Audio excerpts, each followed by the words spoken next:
अस्सलामुअलैकुम वरहमतुल्लाहि वबरकातुहू। आदाब नाजरीन, कैसे हैं आप सब। उम्मीद और तवक्का करता हूं आप सब खैर और आफियत से होंगे, सही सलामत होंगे। और मैं भी सही सलामत हूं, खैर और आफियत से हूं, अपने घर सही सलामत पहुंच गया हूं। नाजरीन, जो भी लोग यहां पर लाइव में जुड़ेंगे ज़्यादा से ज़्यादा शेयर करने की कोशिश करेंगे ताकि आज की जो बात है वो आप तमाम लोगों तक मैं पहुंचा सकूं। तो जो बाद में भी देखेंगे उन लोगों को भी अस्सलाम वालेकुम, आदाब। तमाम लोगों को सत श्री अकाल। जल्द से जल्द जुड़ने की कोशिश करें, क्योंकि आज जो है बहुत दिनों बाद लाइव आया हूं। आप तमाम लोगों को पता है कि मैं दिल्ली, यूपी और बहुत सारी स्टेट में गया हुआ था। तो कुछ कोशिशें थी अपनी तरफ से। जो मेरा एक छोटा मोटा चैनल है, आपका क्या नजरिया है आप कमेंट सेक्शन में बता सकते हैं। शेयर ज्यादा से ज्यादा कर दीजिए। मेरी एक कोशिश थी, छोटे लेवल का एक न्यूज रिपोर्टर हूं और अपना चैनल है जिस पर काम करता हूं और काम लगन से करने की कोशिश करता हूं और आवाम और गरीब जनता की आवाज को उठाने की पूरी पूरी सोच रखता हूं। और खास करके जम्मू कश्मीर का जो युवा है, जम्मू कश्मीर का जो गरीब है, उन तमाम लोगों के लिए सोचता हूं कि उन तमाम लोगों की बात करूं। तो इसी संघर्ष को लेकर मैं भी अपने शहर जम्मू कश्मीर से, वालेकुम सलाम आशिक भाई, दिल्ली पहुंचा और दिल्ली की भीड़ में खो गया। दिल्ली की भीड़ में खो गया। दिल्ली की भीड़ खोना मतलब आप समझ सकते होंगे। दिल्ली के जितने भी आला अधिकारी थे, हालांकि मैं कोई किसी सियासी पार्टी के साथ ताल्लुक नहीं रखता हूं, किसी सियासी तंजीम के साथ ताल्लुक नहीं रखता हूं, किसी कोई भी एसोसिएशन हो टेलीविजन की उसके साथ ताल्लुक नहीं रखता हूं, मगर उसके बावजूद भी कोशिश मैंने की कि मैं जम्मू कश्मीर के 61,000 लोगों की बात दिल्ली तक पहुंचाऊं। जिसमें मैंने कोशिश की जंतर मंतर पर जाने की, जिसमें मैंने कोशिश की संसद भवन में जाने की। वहां पर कुछ टेलीविजन एसोसिएशन के लोग भी थे, उनके साथ एक मेमोरेंडम सबमिट करने की संसद भवन में।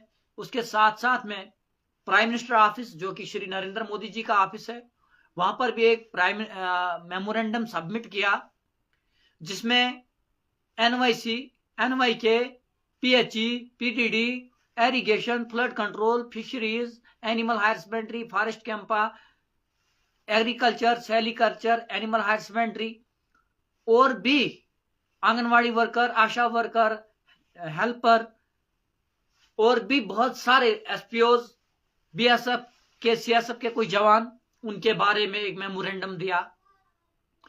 ऑनलाइन जो नहीं हुए उनके बारे में एक मेमोरेंडम दिया। जिनको जमीनें तो उन्होंने दी है, अनपेड लैंड डोनर, उनके बारे में हमने बातचीत वहां पर की। और वहां पर बातचीत में हमें आश्वासन दिया गया, जबकि मैं एक मीडिया पर्सन, एक लोकल बॉडी, एक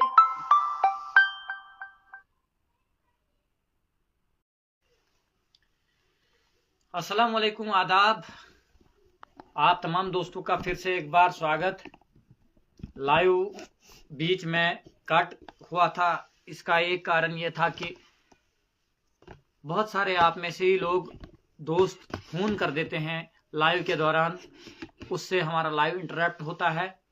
इसके लिए माजरत चाहता हूं। आप तमाम लोगों से गुजारिश करूंगा फिर से लाइव को जो है ज्यादा से ज्यादा शेयर कर दीजिए, ताकि आज की जो मैं बात, जो मेरा मुद्दा है, उस मुद्दे को मैं आप तमाम लोगों तक पहुंचा सकूं, उस बात को मैं कर सकूं, उस बात के ऊपर मैं कुछ मैसेज आपको दे सकूं। तो नाजरीन, फिर से आप तमाम लोगों का खुशामदीद, वेलकम, अस्सलाम वालेकुम, आदाब, सत श्री अकाल। जुले जितने भी मुझे लोग देखते हैं, चाहे वो जम्मू कश्मीर से देखते हैं, जम्मू कश्मीर से बाहर देखते हैं, लद्दाख से देखते हैं, उन तमाम लोगों को मेरी तरफ से सलाम, आदाब, जुले। लाइव को ज्यादा से ज्यादा शेयर कर दीजिएगा। मैं एक आम नागरिक हूं, एक सोशल मीडिया प्लेटफॉर्म चलाता हूं जिसका मैं खुद मालिक हूं। छोटा मोटा एक जर्नलिस्ट तो नहीं कहूंगा, क्योंकि जर्नलिस्ट बहुत बड़ी चीज होती है, उसके पास बहुत बड़ी डिग्री होती है। मेरे पास वो डिग्री नहीं है। फिर भी जम्मू कश्मीर में काम करता हूं और सरकार का शुक्रिया अदा करता हूं कि मुझे काम करने का मौका मिलता है और काम करने का बहुत लगन है मेरे पास। नाजरीन, जम्मू कश्मीर का डेली विजर आपको पता ही होगा कि अक्सर दिहाइयों से वो ठोकरें खा रहा है। इसी संघर्ष को देखते हुए मैंने खुद एक कदम उठाया, जिसमें मैं दिल्ली गया।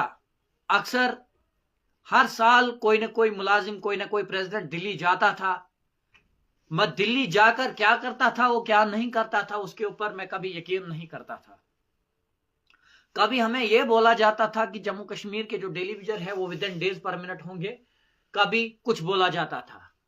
और हम जितने भी सोशल मीडिया इन्फ्लुएंसर होते हैं या जो भी न्यूज रिपोर्टर होता है या ब्यूरो चीफ होता है, वो उस खबर को जो है सुनकर सर्कुलेट कर देता है और बहुत सारी गालियां सुनने को मिलती थी।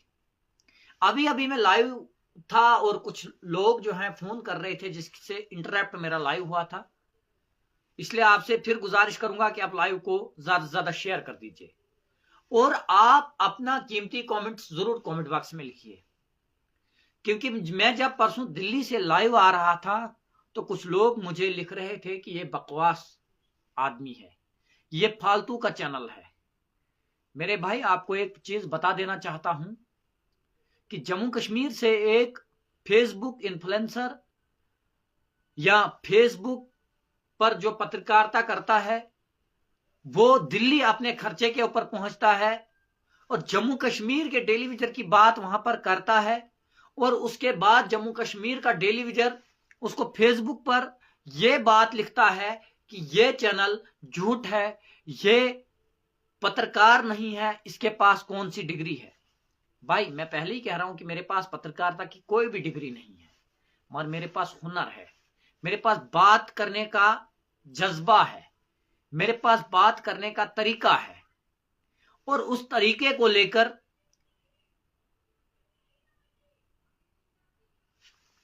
जम्मू कश्मीर से दिल्ली पहुंचा और दिल्ली में बात की। और दिल्ली में भी किन किन लोगों से बात की, किन किन ऑफिस में मैं गया, वो सब आपके सामने यहां पर चर्चा करूंगा। अगर आपको मेरी बात सही लगेगी तो आप शेयर जरूर कर दीजिएगा, एक कमेंट जो है जरूर कर दीजिएगा अपनी तरफ से। मैं जम्मू कश्मीर के 61,000 लोगों की दर्द, एसपीओ, आंगनवाड़ी वर्कर, प्लम्बरदार, चौकीदार, anganwadi worker, PHE daily wager, PTT daily wager, irrigation, R and B, municipal committee, सफाई कर्मचारी, MG NREGA employees, sericulture, forest CAMPA, MG NREGA worker, MG NREGA staff, supporting staff और अनपेड लैंड डोनर, जिन लोगों ने जमीनें दी है पंचायत घर वालों ने, उन तमाम लोगों की बात करने के लिए दिल्ली पहुंचा। और इस बात में मेरे साथ कुछ एसोसिएशन के भी लोग थे। मैं तो किसी पार्टी के साथ ताल्लुक नहीं रखता हूं, मैं किसी एसोसिएशन के साथ भी ताल्लुक नहीं रखता हूं, मगर मैं जब दिल्ली पहुंचा तो मुझे वहां पर कुछ एसोसिएशन के लोग भी मिले जो मेरे से पहले ही वहां पहुंचे थे। और मैं भी बड़ा खुश हुआ कि जब मैं वहां पर पहुंचा, बातचीत हुई उन लोगों के साथ। मेरे कुछ दोस्त थे, मैं जानने वाले मेरे थे। जब मेरी बात हुई उनसे तो उन्होंने कहा हम भी इसी बारे में आए हैं। तो हम बहरहाल उनसे कुछ बातें शेयर की, उनसे कुछ पूछा, कुछ कमियां थी मेमोरेंडम में, वो उसमें पूरी की। कुछ लोग रह गए थे, उनका जिक्र किया। बहरहाल प्रधानमंत्री कार्यालय में हमने एक मेमोरेंडम बहुत बड़ा प्रधानमंत्री कार्यालय में सौंपा और उस मेमोरेंडम के तहत जो भी उसमें डिमांडें थी, कुछ वादे किए गए, कुछ बातें की गई वहां पर।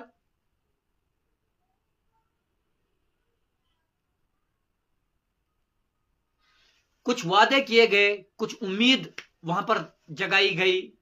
बताया गया कि जम्मू कश्मीर में बहुत जल्द जम्मू कश्मीर के लोगों के साथ न्याय किया जाएगा। कहा गया कि हिंदुस्तान में 3 बड़ी चीजें थी जो हमें खटखटा रही थी। आर्टिकल 370 बड़ी चैलेंज थी हमारे लिए, उसको हमने हटा दिया। राम मंदिर का निर्माण करना था, उसका निर्माण चल रहा है। और जम्मू कश्मीर का डेली विजर जो है वो बड़ी बाधा हमें बन रही है। इसके लिए हमें बड़े फंड्स चाहिए, इसके लिए हमें बड़े सोर्स चाहिए जो हम कलेक्ट कर रहे हैं। बहुत सारा कलेक्ट हमने किया, बहुत सारा अभी करना है। बहुत जल्द हम जम्मू कश्मीर में कुछ ऐसा करेंगे जिससे जम्मू कश्मीर के लोग खुश हो जाएंगे। मैं खुद बीजेपी कार्यालय भी गया, जबकि मैं बीजेपी का ना वोटर हूं ना सपोर्टर हूं, न मुझे बीजेपी के साथ कुछ लेना देना है। वहां पर भी बहुत ही अच्छा व्यवहार हुआ। वहां पर भी यकीन दिलाने की कोशिश की गई। हमें बताया गया कि जम्मू कश्मीर में बहुत जल्द मसला हल होगा, जम्मू कश्मीर के जो भी लोग हैं। उसके बाद अरविंद केजरीवाल जो कि आम आदमी पार्टी के प्रेसिडेंट हैं और दिल्ली के चीफ मिनिस्टर हैं, उनके साथ भी वार्तालाप हुई। उनसे भी टाइम हमने मांगा, इंडिविजुअली हमने टाइम उनसे मांगा। और अरविंद केजरीवाल एक ग्रेट लीडर है, उन्होंने बहुत सारी बातें अच्छी कही, जिसमें हमने फ्री बिजली और फ्री पानी के बारे में उनसे बातचीत की।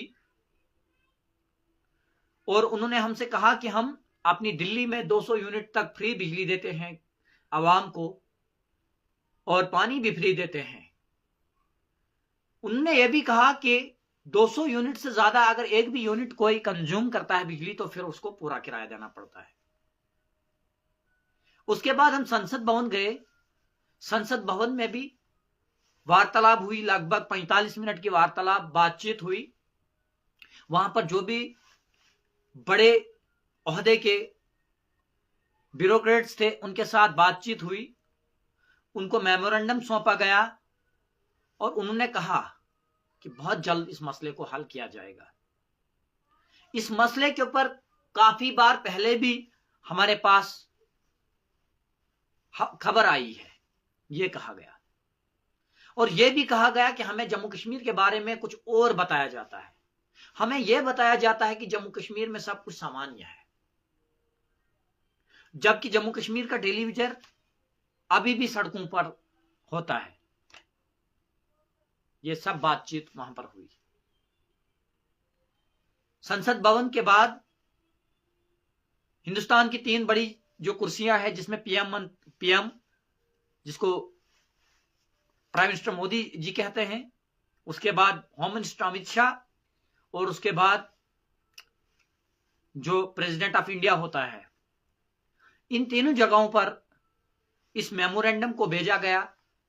वहां पर बातचीत हुई, सुनी गई हमारी बात, जिसमें कुछ मुलाजमीन भी थे, वो भी कॉलबरेट में आए हुए थे। और अफसोस से मुझे यह कहना पड़ता है कि फिर कुछ लोग कमेंट में गंदी गंदी बातें लिखते हैं, फजूल का चैनल लिखते हैं और भी बहुत सारी बातें लिखते हैं। जबकि मैं इस बार इसलिए गया कि क्या पता कि ये लोग सिर्फ फोटो खिंचाने के लिए तो नहीं जाते हैं। क्या ये लोग सच भी है, कुछ अंदर से भी कुछ आता है कि नहीं आता है। जबकि आपने एक वीडियो भी देखी होगी कि बीजेपी कार्यालय के अंदर से, मैं जम्मू कश्मीर कैजुअल लेबर के एक प्रेसिडेंट साहब है, उनकी वीडियो मैंने खुद शूट की है बीजेपी कार्यालय के अंदर।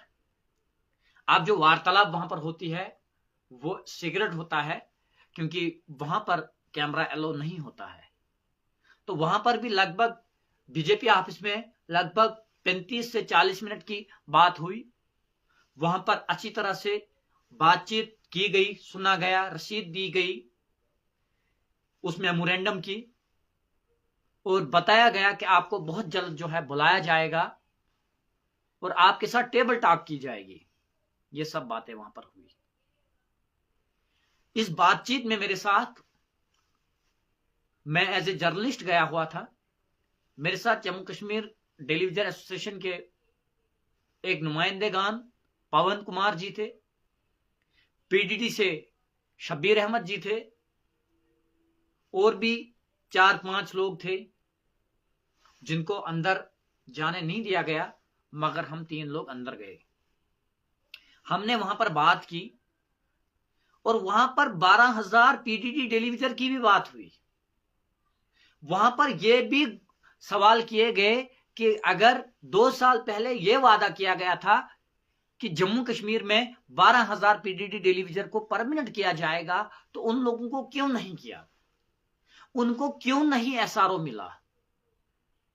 ये सब बातें वहां पर हुई। ये बातें आज इसलिए मैं आपके सामने कर रहा हूं क्योंकि बहुत सारे लोग नेगेटिव कमेंट करते हैं, बहुत सारे लोग गालियां देते हैं, मगर मुझे कोई परेशानी नहीं थी कि मैं अगर आपको घर से बैठकर भी खबर दिखाता तो आप उसको समझ लेते, देख लेते, देखने वाले जो होते हैं। अपना खर्चा करके दिल्ली पहुंचने की मुझे कोई जरूरत नहीं थी। मैं इसलिए गया कि जम्मू कश्मीर का जो युवा है, जो लड़ रहा है, जिसमें एसपीओज हैं, डिसएंगेज एसपीओज हैं, अनपेड लैंड ओनर है, अनपेड पंचायत घर वाले हैं, पीएचई है, पीडीडी है, आरएंडबी है, फॉरेस्ट है, फॉरेस्ट कैंपा है, एरिगेशन है, सेरिकल्चर है, फ्लोरिकल्चर है, आंगनवाड़ी वर्कर है, एनवाईसी है, एनवाईके है, रहबर खेल है, रहबर तालीम है, और भी कंप्यूटर ऑपरेटर है, नरेगा एम्प्लॉय स्टाफ है। ये सभी लोग इस वक्त इस चीज का शिकार हुए हैं। एक एनवाईसी की 2500 रुपए मंथली तनख्वाह मिलती है और उसको स्कूल में 30 दिन हाजिरी देनी पड़ती है, और 30 दिन के बाद उस बंदे को, उस टीचर को, उस एनवाईसी एम्प्लॉयज को अफसोस से मुझे कहना पड़ता है कि अपने घर में अगर 3 गुत्थी आटा खरीदना होगा उस 2500 में, वो नहीं आएगा, क्योंकि आज आटा भी 1000 रुपए पहुंच गया है, 40 किलो वाला 1200 रुपया। तो ये बात भी वहां पर हुई। वहां पर जो हमारे ट्रैफिक के एहलिकार है, जो ट्रैफिक के एहलिकार है, टूरिज्म डिपार्टमेंट, भाई टूरिज्म बारे में भी बात हुई। हर डिपार्टमेंट के एज ए मेमोरेंडम, यहां पर अब कोई भूल भी जाता है, सीजनल लेबर के बारे में भी बात हुई। जो सीजन पे टीचर ऊपर जाते हैं गुजर बकरवाल के साथ, जो ट्राइबल कम्युनिटी के साथ जाते हैं पढ़ाने के लिए, उनके बारे में भी बात हुई। फॉरेस्ट एरिगेशन के बारे में भी बात हुई, एग्रोस्ट्रोलॉजी के बारे में भी बात हुई, वहां पर एनवाईसी के बारे में भी बात हुई। मैं तो कोई लीडर नहीं हूं, मैं आपको झूठ बोलूंगा, न मुझे टीआरपी की जरूरत है। हाँ, जो बातें वहां पर हुई, जो वार्तालाप हुई, जो बातचीत वहां पर हुई, जो मैं पिछले कई दहाइयों से यहां पर आपको बता रहा था, वो बात हुई। शायद आने वाला जो एग्रीकल्चर भाई, एग्रीकल्चर के बारे में भी, तो जो भी बातें मैं आपसे, और हाँ एक बात और वहां पर मैंने वहां पर बोला कि जो हमें बताया गया था 2 साल पहले कि जम्मू कश्मीर का टेलीविजन जो है, उनकी जो मिनिमम वेजेस एक्ट है, उनकी जो फाइल है वो कंप्लीट हो गई है और कुछ ही दिनों में मिलने वाली है, उसका क्या हुआ। और वहां से जवाब मिला कि कुछ मिसगाइड की वजह से वो फाइल रिजेक्ट हुई थी, और उसके बाद हमने दोबारा वेरिफिकेशन की, उसके बाद दोबारा फिंगरप्रिंट किया, उसके बाद फिर से उनका ऑनलाइन रिकॉर्ड निकाला, और लगभग फास्ट ट्रैक पर तैयार है। कुछ चीजें रह गई है, वो चीजें भी हम कर देंगे। उसके बाद जम्मू कश्मीर का जितना भी युवा है, टेलीविजन है, तमाम मसला हल हो जाएगा। और उससे भी बड़ी बात जो बीजेपी के कार्यालय में हुई, सेरिकल्चर की बात हुई है, मैंने पहले ही बताया था। तो उससे भी बड़ी बात उन्होंने ये कहा कि हमारे कुछ स्टेटों में इलेक्शन लगे हुए हैं, जो बीजेपी का कहना है, जो बीजेपी हेड ऑफिस का कहना है, अमित शाह के ऑफिस का, प्राइम मिनिस्टर साहब के ऑफिस का जो कहना है, उनका यह कहना था कि हमारे इस वक्त इलेक्शन लगे हुए हैं, हम उन इलेक्शनों में बिजी हैं इस वक्त, हो सकता है कि हम जम्मू कश्मीर का इलेक्शन 2024 में होने से पहले पहले मसला हल कर दें। ऐसी भी चीजें वहां पर बताई गई। अब आज लाइव आने का मकसद ये था कि मैं आप तमाम लोगों को बता दूं कि मैं खुद इस बार दिल्ली में गया, प्रधानमंत्री कार्यालय में गया, उसके बाद संसद में गया, उसके बाद पार्लियामेंट हाउस भी गए, और जो हमारे होम मिनिस्टर साहब हैं उनके घर भी गए, हम घर भी गए, ऑफिस भी गए, दोनों जगह मेमोरेंडम दिया। हमने सोचा अगर ऑफिस में कुछ फॉल्ट होगा तो घर वाला चलेगा, अगर घर वाले में कुछ होगा तो ऑफिस वाला चलेगा। और बड़ी ही मतलब बहुत ज्यादा प्रॉब्लम हमें होने लगी, क्योंकि बहुत मतलब चलना पड़ने लगा, कहीं पर बहुत गाड़ियों का खर्चा, हर चीज मतलब सभी चीजें की। उसके बाद डॉक्टर जितेंद्र सिंह पीएमओ मंत्री, उनको एक मेमोरेंडम दिया उनके घर में जाकर।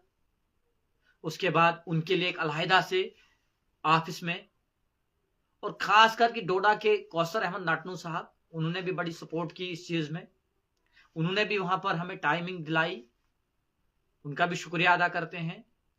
वो बीजेपी के सांसद है शायद डोडा से, उन्होंने भी वहां पर टाइम दिलाया और हमने वहां पर ये बात रखी। बाकी मेरे भाइयों, आपको क्या कुछ लगता है, क्या नहीं लगता है, आप जरूर कमेंट में करें। मेरे दिल में दर्द तब से है जब से मैं इस चैनल पर काम कर रहा हूं, जब से इस चैनल पर मैं आप तमाम लोगों के सामने रूबरू होता रहता हूं, तब से मेरे दिल में ये दर्द है। और इस चैनल को इसी मकसद से मैंने बनाया था कि जम्मू कश्मीर में जब भी किसी टेलीविजन को देखता हूं तो बहुत ही परेशान होता है, उसके जेब में पैसा नहीं होता है, उसके जेब में किराए का पैसा नहीं होता है, उसके जेब में बच्चे को फीस देनी होती है, वो टाइम पर पैसा नहीं होता है। इसलिए मैंने इस चैनल को क्रिएट किया था, और खास करके लोकल और आम जनता की आवाज उठाने के लिए मैंने इस चीज को क्रिएट किया था। अब क्रिटिसाइज तो बहुत सारे लोग करेंगे, पर क्रिटिसाइज करना और न करने में बहुत फर्क है। भाई पूछ रहा फाइनली क्या है।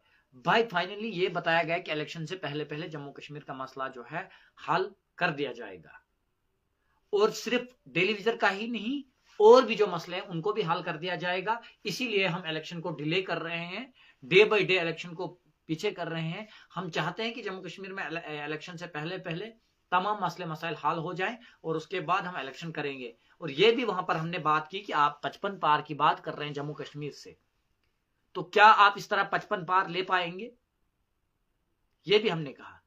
हमने ये भी कहा कि वहां की जो रोलर पार्टियां हैं, पुरानी पार्टियां हैं, वो इलेक्शन जीत जाएंगी।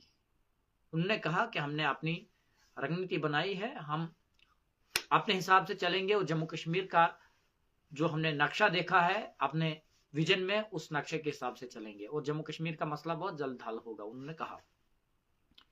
तो फिलहाल आप तमाम लोगों का बहुत बहुत शुक्रिया। कल रात को लाइव आने का दिल कर रहा था, मैं जम्मू में था।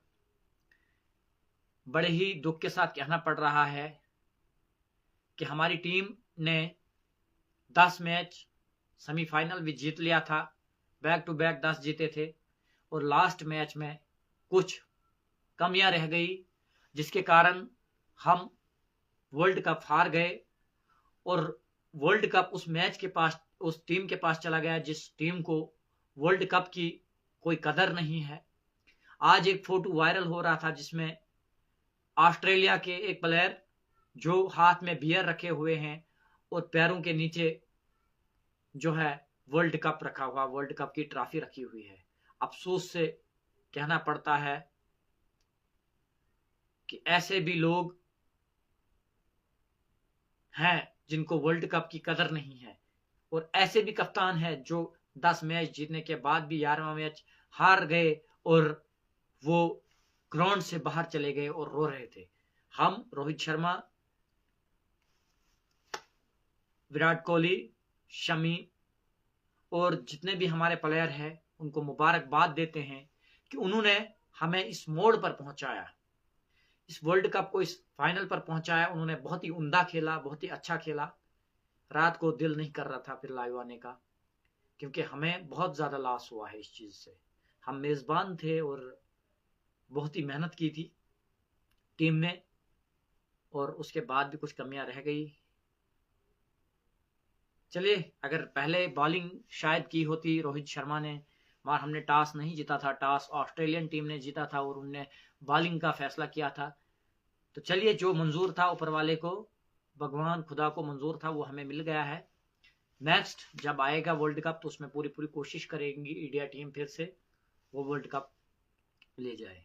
और सबसे बड़ा रिकॉर्ड 50 सेंचुरियां विराट कोहली के नाम, ये भी एक बहुत बड़ा रिकॉर्ड है। तो फिलहाल वीडियो को ज्यादा से ज्यादा शेयर कर दीजिए, कंजूसी मत कीजिए यार शेयर करने में और लाइक करने में। शेयर और लाइक कीजिए और यूट्यूब पे सब्सक्राइब कीजिए। आपका भाई फिर से बैक आ गया है और कोशिश करूंगा फिर से आपके लिए जहां पर भी जाना पड़े रिपोर्टिंग करने के लिए कर लूंगा। खुदा हाफिज।